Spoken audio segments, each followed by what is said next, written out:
This is National 4 and National 5 Chemistry. We're looking at Unit 1, specifically acids and alkalis, and today's lesson is going to look at titrations, which is a method we can use either to compare the concentrations of acids or to accurately calculate the concentration of an acid. So our learning intentions are how to set up a Buret for a titration, how to identify the endpoint of a neutralization reaction, and how to do a titration experiment and understand what is meant by concordant results. So a titration experiment is set up like the diagram on the right-hand side shows. So a clamp is used to hold a piece of equipment called a Buret. And that Buret will hold a solution that we know the exact concentration of, and we can add an exact volume because it's a very accurate bit of equipment. Underneath, we have another solution, and we are adding our acid from the Buret into this solution, and we're looking to see when neutralization happens. And you'd add an indicator into that flask that will change color at the end of the reaction. And so the end of the reaction, when that color change happens, is called the end point. And titrations are used to determine this end point of a neutralization reaction, to determine the point at which you have added the exact right amount of acid to completely neutralize an exact amount of alkali. So usually we fill the Buret with acid and slowly add it to alkali in the conical flask. As I said, an indicator is used to show visually the point at which a change in color from acid to alkali occurs. Now, titrations are used every day in forensics and analytical labs. They are important for testing pollution, for analyzing drugs, and they have a whole host of uses. And as a professional chemist, it's likely that you would do titrations, if not every day, at least every week. Now, as we said, the bit of equipment and what we fill with acid during the experiment is called a Buret. A Buret is a really accurate piece of equipment. It's got a scale that starts at the top from 0 and the numbers count downwards. So it's the numbers go in the opposite direction to a measuring cylinder. And that is because, unlike a measuring cylinder where you empty a measuring cylinder from the top, a Buret has a tap at the bottom and you empty it from the bottom. So the numbers go from 0 at the top so that you can see how much you have added as you add it. Now you need to know how to prepare a Buret for a titration. So we're going to go through the different steps. So the first thing you do is you rinse out your Buret with deionized water. Deionized water is what we would call pure water. And we need to use pure water so that we're not contaminating the Buret with any chemicals that may influence or affect our reaction. Now, the way you go about rinsing a Buret is that you fill it from the top and empty it through the bottom. So you pour some water into the top of the Buret and then let it run through the tap at the bottom until it's empty. You then need to rinse the Buret out with the acid that you're going to use. This is just to make sure that your sample is the right concentration so that it's not being diluted. So you rinse it with water, then you rinse it with acid. The next thing to do is you put a funnel at the top and you make sure that you can pour the bottle of acid below eye height into the Buret, and you use a funnel and you fill the Buret until it gets to the number 0 in the Buret. You have to make sure that there are no air bubbles trapped within. If there are any air bubbles, you have to empty the Buret until the air bubbles are gone and refill it.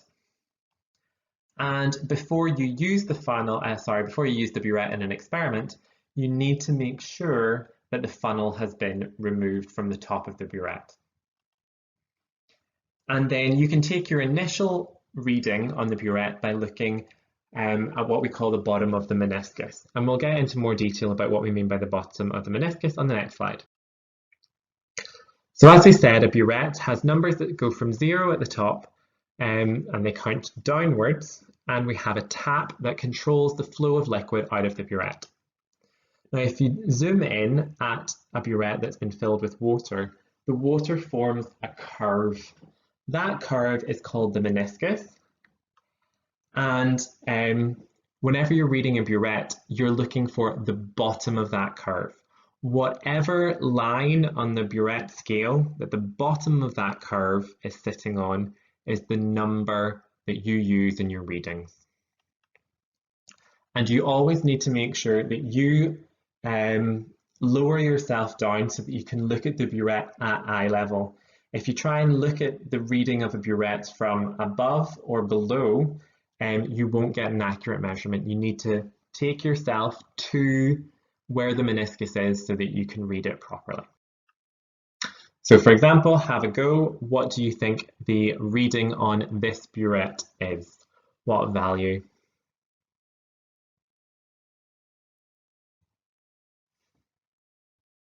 So that is 26.5. So you can see that it's between 20 and 21, and it's between 20.6 and 20.7. So we round it to the middle, which is 26.5. Usually with a burette, you would try and give a reading to 2 decimal places, but sometimes you might only be able to give it to 1 decimal place. So the next thing is in the experiment, you need to use an exact amount of alkali that sits in the conical flask underneath your burette. Now, in order to fill the conical flask with an exact amount of solution, we can't use a measuring cylinder. A measuring cylinder is not accurate enough. We use a bit of equipment called a pipette. And pipettes come in all sort of different shapes and sizes, and there's a few of them shown on the slide. You need to know how to prepare a pipette. So the first thing, just like a burette, you rinse your pipette out with deionized water. That's to clean it. The next thing is you rinse it with your alkali. That's just to make sure that the only chemicals inside it are the alkali and they are the right concentration. Then what you do is you use a pipette filler. Now, pipette fillers come in different shapes. It may be a long green or red tube that has a rotating wheel that you can use to suck liquid up the pipette, or sometimes it's a rubber ball that attaches to the top of the pipette that you can use to start filling it. So you use a pipette filler to fill the pipette until the bottom of the meniscus is sitting on the mark. So every pipette has one line, and you fill the pipette until the bottom of the meniscus is sitting on top of that line. Then you can empty the pipette into your conical flask and you're good to go. So what you've done in doing a titration is you prepare and you fill your burette with acid, you prepare and fill a pipette with alkali and put that alkali into a conical flask. You need to add an indicator. This is so that you can visually see when the reaction is over, because at the end of the reaction, the indicator changes color. There are lots of different indicators that can be used. And if you get practice of doing this in class, you'll hopefully get to use a couple of different indicators. In an exam, you will be told the name of the indicator and the color that it is in acid and alkali so that you can answer any questions relating to that. Now what you do, if this is the first titration you're doing, is you open the tap and you just keep the tap open until you see the indicator change color and stay the new color. Sometimes it might change color a bit and turn back. It needs to keep adding until the color change is permanent. Then what you do is you record how much liquid has emptied from the burette and you write that down in a table. So you need to make sure you write down the starting volume in the burette, which can be 0, but it can be it could be more than 0. And you always write down your final reading on the burette. And you subtract your initial reading from your final reading to get the total volume. Now, that first titration is called the rough titration, and that gives you a rough idea how much acid you need to add to the alkali to get to the end of the reaction. You then need to repeat the experiment doing it more accurately. Doing it more accurately means going a bit slower as you approach the volume that you think the reaction is going to end at. And you keep getting slower and slower near the end of the reaction until you're adding, with careful control of the tap, only 1 or 2 drops of acid into the alkali. And once you do it more accurately and you get a permanent color change, you can record the volume. Now, with the titration, because it is an accurate technique, you need to keep repeating the experiment until you end up with 2 or 3 results that are concordant. And that means that the total volume of acid that you've added has to be within 0.2 centimeters cubed of one another. So 20 and 20.2 would be concordant, but 20.0 and 20.3 are not concordant. So it has to be done very accurately. And sometimes you need to do 4 or even 5 different titrations until you get a set of results that are concordant. So here's an example of a set of results tables for a titration. We've got the rough titration. We've got a table that tells us what the initial volume on the burette was. And then we have measured the final volume on the burette. And by subtracting initial volume from final volume, we get the total volume used. So we did a rough titration and we started at 0 and we used 16.25 centimeters cubed. Then with our second experiment, we started at 16.25, so we didn't bother refilling the burette, we just started from where it was and we added more, and when we did it more accurately, we found that it was 15.1. We did it a second time and we ended up with a 15.0. That is already concordant. They are within 0.1 of one another. But we did a third one just to make sure and check for reproducibility. And when we did the third one, we also got exactly 15.0. So whenever we're working out our average volume used, we ignore the rough titration and we only take an average of the results that are concordant. Now we've got to ask the question, does the volume of acid needed relate to the amount of alkali used? And the answer is yes. So we've got a couple of questions here. What do we call the curve in the surface of a liquid? What do we call the curve? And what word do we use to describe results that are almost the same or exactly the same as one another? So for the first one, that's the meniscus. And in a titration, for results that are pretty much the same as one another within 0.2, we call them concordant. So what we've got now are a couple of questions that are a bit problem-solving, like problem-solving questions. So some indicators can have different colours when in solutions of different pH values. This table gives information about 2 indicators. One's called bromothymol blue and the other one's called methyl orange. So bromothymol blue, if the pH is below 6, it is a yellow colour.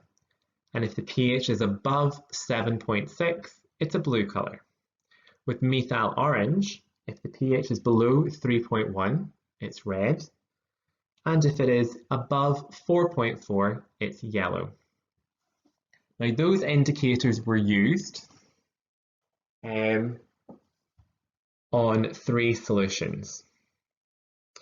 And you've got the colour that the solution turned with bromothymol blue and the colour that the solution turned in methyl orange. And we've got 2 questions. The first question is, which solution is alkaline? And the second question is to suggest or predict a pH that solution B could be. So using all the information on those, try and answer the questions relating to the pH. Which solution is alkali and which pH could solution B have?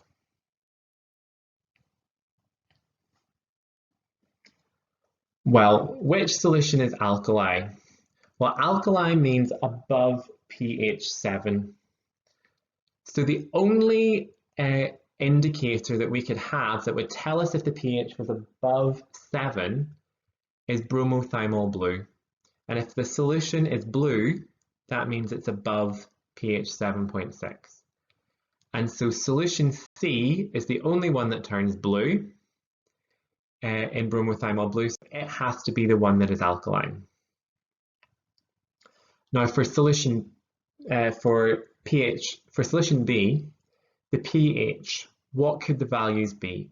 Well, we know that in bromothymol blue, solution B was yellow, and that means that the pH has to be below 6. In methyl orange, solution B is also yellow, and that means that it has a pH above 4.4.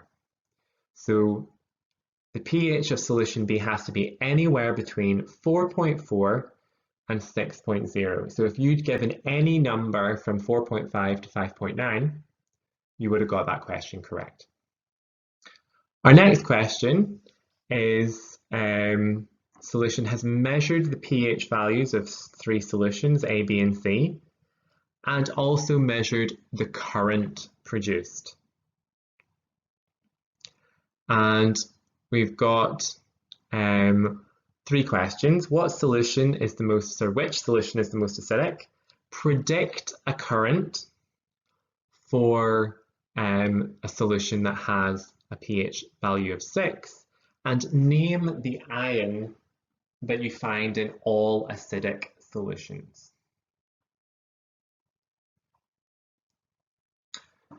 So for the first one, solution A is the most acidic because the stronger the acid, the lower the pH. So it's pH 3, so it's the most acidic. Predict the current. Well, we can see each time we go up, the current is almost halving. So we go, as the pH goes from 3 to 4, it goes from 18 to 9, which is about half. Then from 4 to 5, it goes from 9 to 5, which is about half. And so for 5 to 6, about half of 5 is 2.5. So we would have accepted a current of 2 or 3. And finally, the ion in all acidic solutions, the ion responsible for acidity is H+. So that concludes our problem-solving questions and our look at titrations. We've got 1 or 2 more lessons to go in this topic, and then we will be done.